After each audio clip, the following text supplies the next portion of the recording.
المسلمون عباد الله waxaa ka mid ah raacitaanka iyo nafta in loo yeelo waxa Ilaahay subhanahu wa ta'ala uu ka xarantimeeyay heesaha oo la tiriyo ama bas la dhageysto waa wax Ilaahay subhanahu wa ta'ala adoomihiisa uu ka mamnuucay aayada quraana buu Ilaahay ku cadeeyay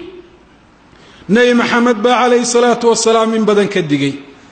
وعدي رادك حناي كل يوم قفك قلبي جيس عمل كيسة حبنيه كيسة أخلاق ديسة يدقن كيسة نولشيسة جودهان عربت حنا كدلتا الدنيا ده انت اللي تشوفه يا آخر إلهي سبحانه وتعالى مال انت الله ارتقه إلهي بأوحد ومن الناس من يشتري له الحديث ليضل عن سبيل الله بغير علم ضدك وحا كميضا kuwa ku bedelanaya xaqii diintii Ilaahay uu soo dajiyay ee Ilaahay uu faray inay dhageystaan inay ku qowlaan ay ku hadlaan inay qulubtooda ugu raaxeeyaan inay raacaan ay ku amal falaan kuwa ku bedelanaya lahu alhadith wa hadal kasta oo baadila oo heesuhuna liiskiisa meel sare ay kaga jiraan arintaasi inay jahli tahay buu sheegay Ilaahay subhanahu wa ta'ala إنه قفك حقي كتغو هيساه وكراعه وجهل بالله وبعظمته وما يجب له من الحقوق وجهل أدون كالسدا يالي إلهي وكغسو غيهي يا إلهي وينديسا يا إلهي سبحانه وتعالى حقوق دا أدوميه سو كل يهي وجهل بأمر الله والنهي وجهل أدون كغسو غيهي إلهي أمر كي سيديد مديسا وجهل أدونكو كغسوغان يahay ciribta xuna arintaasi ay leedahay وجهل أدونكو كغسوغان yahay ما عد الله لأصحاب ذلك من سخطه وعقابه وحي إلهي ودياريه dadka heesa ama heesaha dhageysta oo Ilaahay subhanahu wa ta'ala aradisa iyo ciqaabkiisa ويتخذها هزوا دال iyo jees buu ka dhiganayaa dad baa laga waaninaya oo aayaadkii loo sheegay xadiisi rasuulka markaas laga yaabaa iska daayinay daayane ilaahay hadalkiisa ku dheeldheelaan iyo xadiisi rasuulka kaleey salaatu wasalaam iyo cidda uu sheegaysa ulaayka lahum cadaabun muhiin ilaahay uu cadeeyaa arintaasi natiijada xuna ay leedahay waxa sugayo qofka sida yeela cadaab duleeya oo noqdo mid xaqiran oo hooseeya marka la galiyo wuxuu Ilaahay subhanahu wa ta'ala inta dabadeed tilmaamay qofka heesaha tiriya ama dhageystay qalbigiisa ay ka buuxaan quraanka qalbigiisa inuu ka sii jeedo dhageysa hadii la yiraahdo ma dhageysanaayo hadii lagu waaniyo maqli maayo haduu maqlana qalbigiisu jeclaysan maayo ku raaxaysan maayo kuna nasan maayo wa idha tutla alayhi ayatuna walla mustakbira كان لم يسمعها إلهي آيات كيسا مركا لقد الآخرية إلا هيسا قلبي كيسا فسهادي يوحا كذا شيء وحنقون يا سيدي وشيسنا يا سيدي ميدان مقلبا كان في أذنيه وقرا واحد مودردقه سحقرين وكوغوان يهي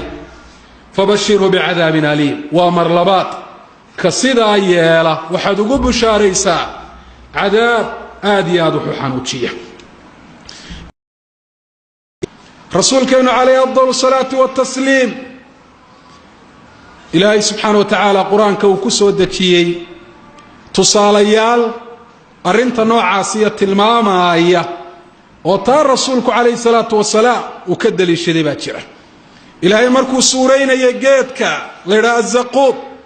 عنستي سلقوا عقاب دون أهل النار محو إلهي كتسالي كأنه رؤوس الشياطين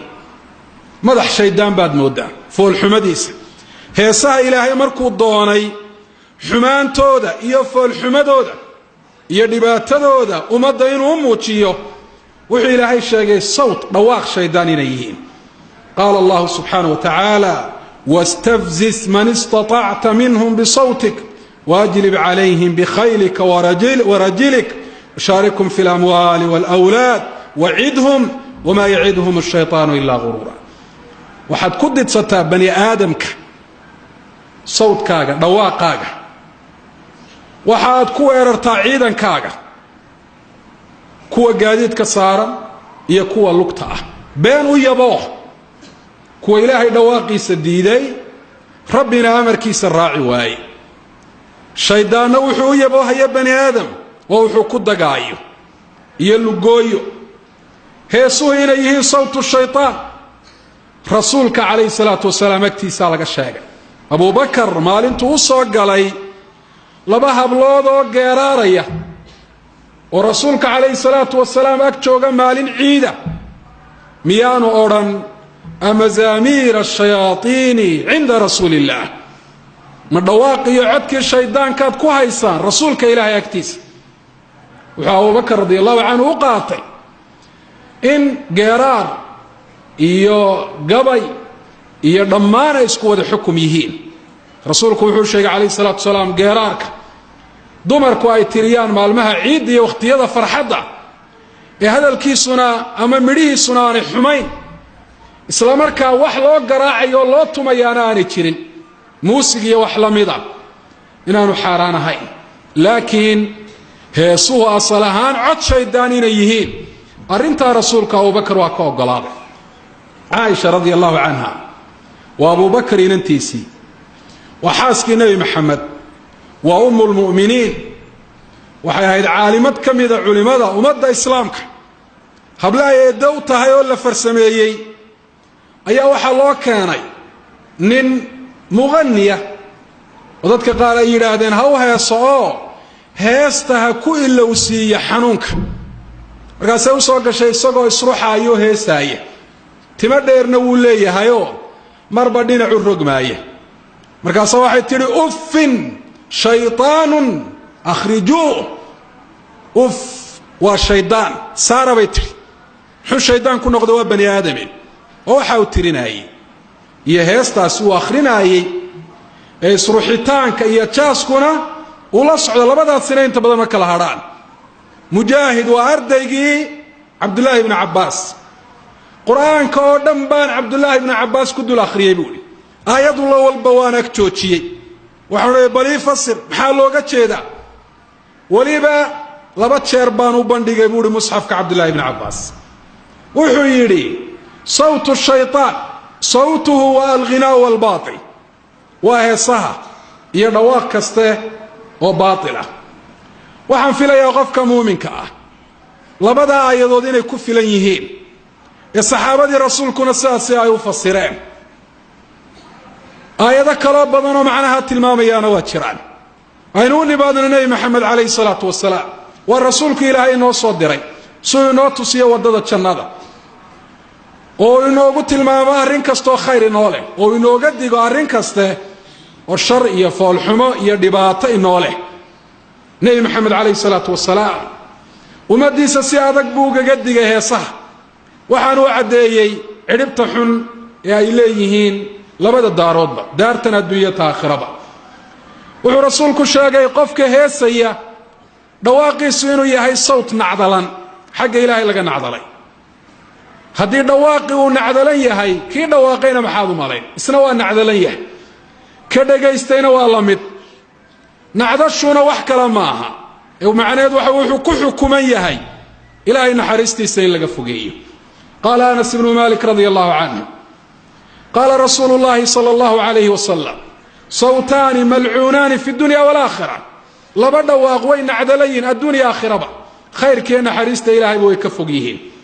mizmaanun cinda nicma muusig la garaaco nicma markay jirto aroos farxad ciid xaflad kale jaamacad laga qalin jabinayo